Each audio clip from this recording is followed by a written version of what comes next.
Video kali ini saya akan take untuk salah satu saham yang akan IPO atau listing di Juni akhir. Cuman setelah saya membaca prospektusnya, menurut saya perusahaan ini oke dan keren sih.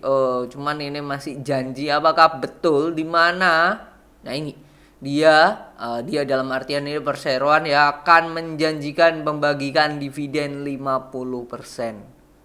Padahal baru IPO. Nah ini menurut saya menarik ya. Apakah nanti secara calculate, secara dividen yieldnya menarik berdasarkan harga listingnya mereka? Simak ulasan lebih lengkapnya tentang IPO dari saham RELF. Check this out. Nah ini website dari AIPO.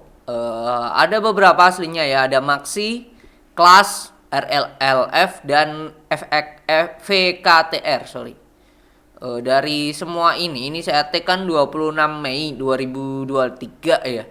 Ini yang masuk masih periode book building itu ada Kelas, RELF sama FKTR. Dari ketiga ini saya memilih satu yaitu RLLF, di mana dia itu rentang harganya di 90 sampai 100, saham yang ditawarkan 12 M lot, terus sektornya properti dan real estate. Semuanya sektornya hampir beda ya. Ketiga ini beda semua. Cuman kalau dibandingkan empat ini Maxi dan VKTR ini sama ya sektornya, akan sama cyclical. Oke, kita lihat ya. RLF sektornya property and real estate, subsektornya real estate development and management, bidang usahanya property dan real estate. Oke, PT Graha Mitra Asia Tbk terbuka saat ini memiliki kegiatan usaha utama di bidang real estate yang dimiliki sendiri atau disewakan. Jadi dijual dan disewakan, mencakup pembelian, penjualan, persewaan, dan operasional real estate baik yang dimiliki sendiri maupun disewa seperti bangunan, apartemen, bangunan hunian, dan bangunan non-hunian seperti fasilitas penyimpanan, gudang, mall, pusat perbelanjaan, dan lain-lain. Oke, ini udah. Mereka yang akan di IPO-kan itu sebesar 20,95%. Dan saham yang ditawarkan 1,2 M. Underwaternya AI atau Ayubi Kaihian Sekuritas. Ini juga saya ada datanya ya. Data saham-saham IPO yang dari si IOB itu kayak gimana. Ini sudah yang dapat itu teman-teman yang kelas ya. Udah dapat data itu. Nah, selain IPO mereka waran juga 1:1. Jadi setiap teman-teman Bapak Ibu sekalian beli satu lembar akan dapat satu lembar waran juga gitu. Harga pelaksanaan warannya itu 125. Kalau yang ditawarkan warannya karena pembagian 1:1 ya sama dengan si lembar sahamnya. Oke, ini websitenya. Websitenya kalau ini dilihat ya, selamat datang di PT Graha Mitra Asia. Menurut saya oke ya dari segi tampilannya daripada video saham IPO yang jelek yang jadi pembelajaran. Nah itu kan tahu sendiri websitenya seperti apa. Oke, Graha Mitra Asia ini didirikan 2018, jadi masih 5 tahun lah ya, masih 5 tahun. Proyek pertama adalah Greenland Kemang Bogor yang berlokasi di Bogor tentunya. Ini manajemen Dewan Komisaris dan Dewan Direksinya. Didirikan 2018, proyek berjalan 1, total lahan proyek 13 hektar, total unit perumahannya 1000 unit. Nih ya rumah-rumahnya. Oke sih. Oke aja sih.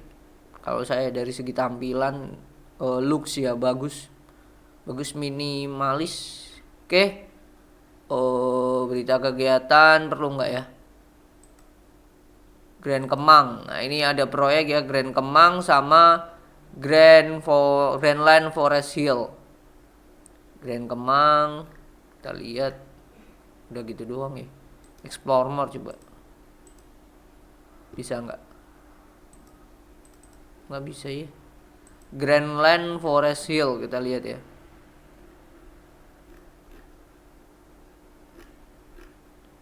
Oh ini tipe-tipenya ada. Grand Kemang berarti di bawah nih, coba lihat.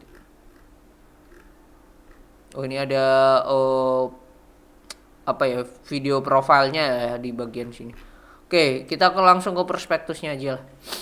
Prospektusnya untuk perusahaan ini dia akan IPO nanti 22 Juni 2023 barengan dengan warannya tentunya. Yang ditawarkan ini harganya, ini harga sahamnya itu 90 sampai 100 per lembarnya. Oke. Cukup murah ya. Cukup murah dan total dana yang diperoleh adalah 120 M. Ditambah warannya 150 M karena warannya harga pelaksananya di 125, lebih mahal. Lebih mahal. Oke.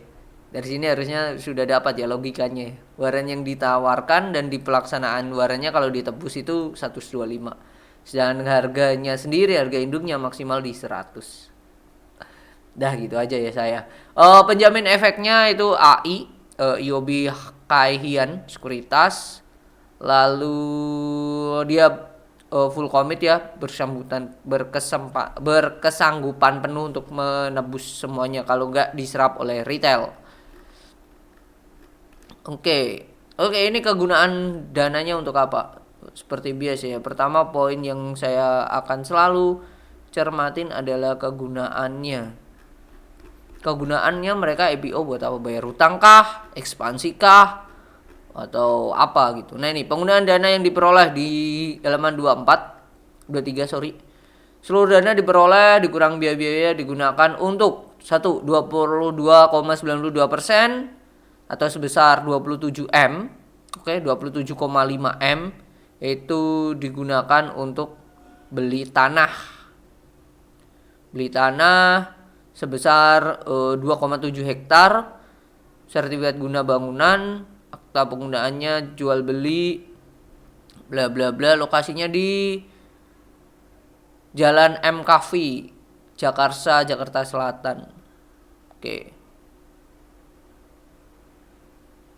Nah ini kan saya juga mikir ya, proyek mereka kan ini kan baru di Jakarta sama ada di Kemang sama di Bogor kan tadi. Terus saya lihat nih di bawah ya, tujuan pembelian tanah untuk apa sih? Untuk dikembangkan menjadi proyek baru perseroan yaitu Greenland Jaga Karsa yang akan dibangun plus minus 30 unit rumah.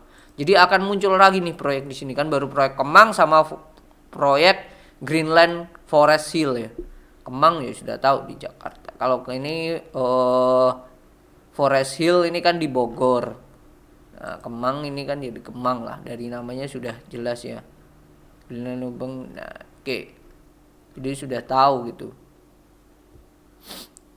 Nah, ini lokasinya di Kemang, Bogor. Nah, berarti kan mereka ekspansi ya. Ekspansi di proyek baru nantinya dengan membeli tanah yang di sini gitu. Oke, akan ekspansi ke Jagakarsa, Jakarta kan. Oke, yang kedua 46,67% atau setara 56 M akan digunakan untuk apa nih? Sama pembelian tanah juga 40 hektar. Oh, ini lebih gede banget. Telah direncana kegiatan pemanfaatan RTR. Oke. Untuk dikembangkan menjadi proyek baru perseroan Greenland Forest Hill yang dibangun 300 unit rumah. Jadi ini akan dikembangkan lagi yang Forest Hill ya.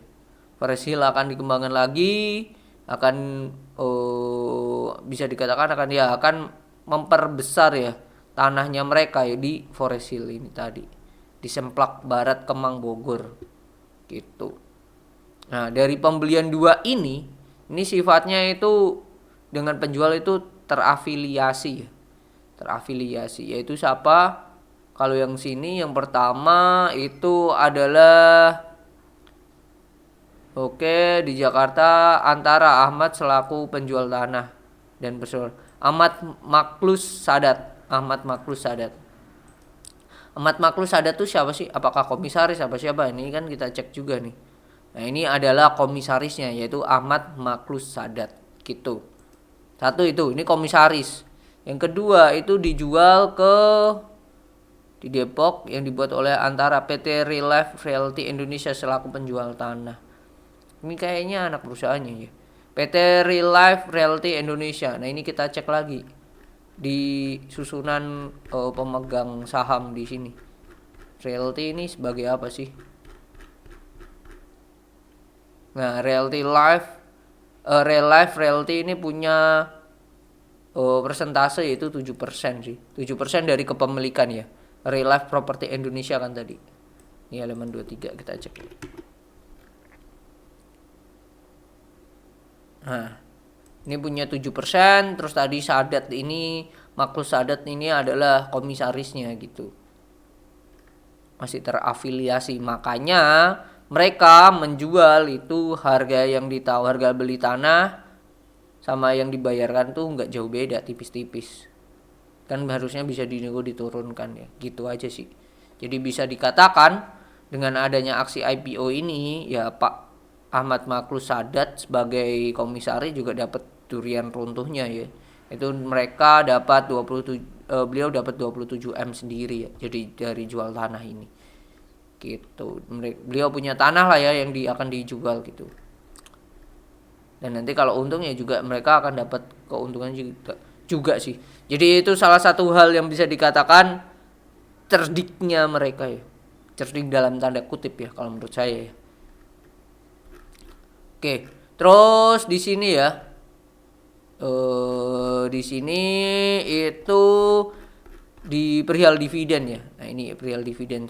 Oke, sebentar. Sebelum ke dividen, aset total mereka tuh 166 M. Ekuitas mereka itu totalnya itu ada di 118 M.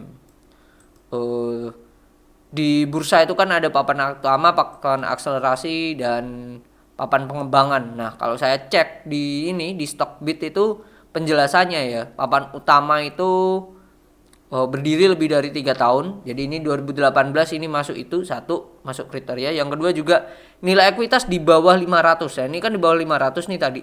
Ekuitasnya hanya 118 M gitu. 118 M. Jumlah saham yang ditawarkan kepada publik tuh harus 20% ya, di atas 20%, dan bentuk penjaminannya itu full commitment.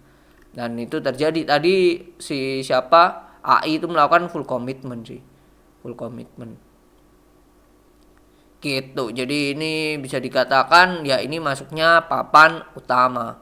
Nanti kalau listing ya untuk si RELF. Nah, ini perihal dividen nih. Dividen ini agak jauh nih kalau nggak salah. Kebijakan dan bla bla piutang mana nih ya? Dividen.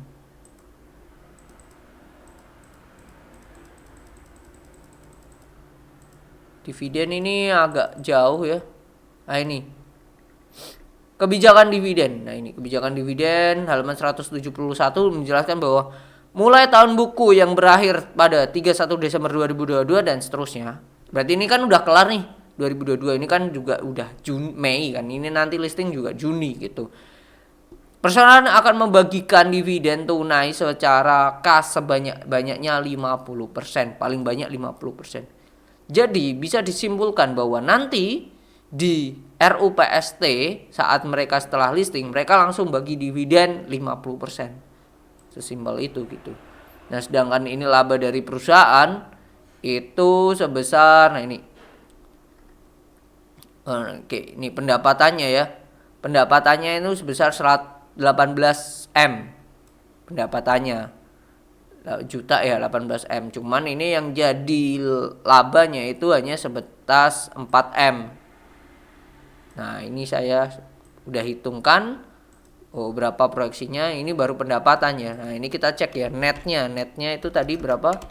Sorry, ini keliru berarti. Netnya itu sebesar kalau tadi dicek di prospektus yaitu 4,4 ya, 4484 kita cek.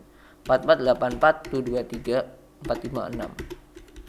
Nah, inilah besarnya labanya.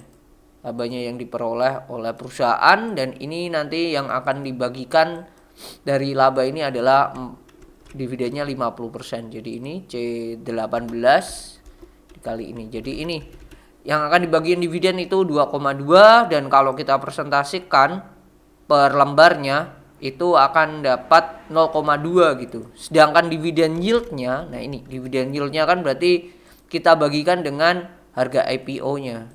Kita bagikan dengan harga IPO-nya, IPO-nya kan ada 2 ya. Ya udah tinggal ini dibagi dengan 90 sama ini dibagi dengan 100 gitu. Dikali 100%. Dan mereka akan bagikan dividen yield 0,22 dan 0,20 gitu. Kecil banget memang. Jadi jangan berekspektasi lebih. Cuman yang perlu kita garis bawahi di sini adalah mereka IPO langsung bagi dividen. Itu tidak semua perusahaan bagi seperti itu gitu. Itu sisi bisa dikatakan sisi daya tarik dari RELF ya. Dia IPO langsung bagi dividen satu itu. Cuman yang jadi concern lagi adalah mereka IPO itu menjual membeli tanah mereka sendiri sih. Jadi secara long menurut saya RELF agak kurang oke sih ya, agak kurang oke gitu karena ada kepentingan si komisaris ya tadi ya. Tadi siapa? Komisaris Pak Ahmad Maklus Sadat ya, ada kepentingan beliau menjual tanahnya sendiri terus dibeli oleh perseroan yang dia kerjakan, yang dia kerja di situ gitu. Jadi saya kurang demen lah ya, kurang suka dengan hal itu. Begitu. Cuman kalau untuk tipis-tipis apakah bisa listing apakah di ARB kan? Menurut saya enggak sih kalau di ARB kan untuk perusahaan ini ada kepentingan di sana. Jadi oke aja kalau perusahaan ini mau dikoleksi untuk short term ya. Untuk short term at least tujuannya untuk saat IPO di awal. Jadi itu tentang IPO dari RELF. Semoga bermanfaat. Jika ada pertanyaan atau hal lainnya berkaitan dengan khususnya RELF atau yang lainnya tulis aja di kolom komentar. See you on the next video. Bye bye.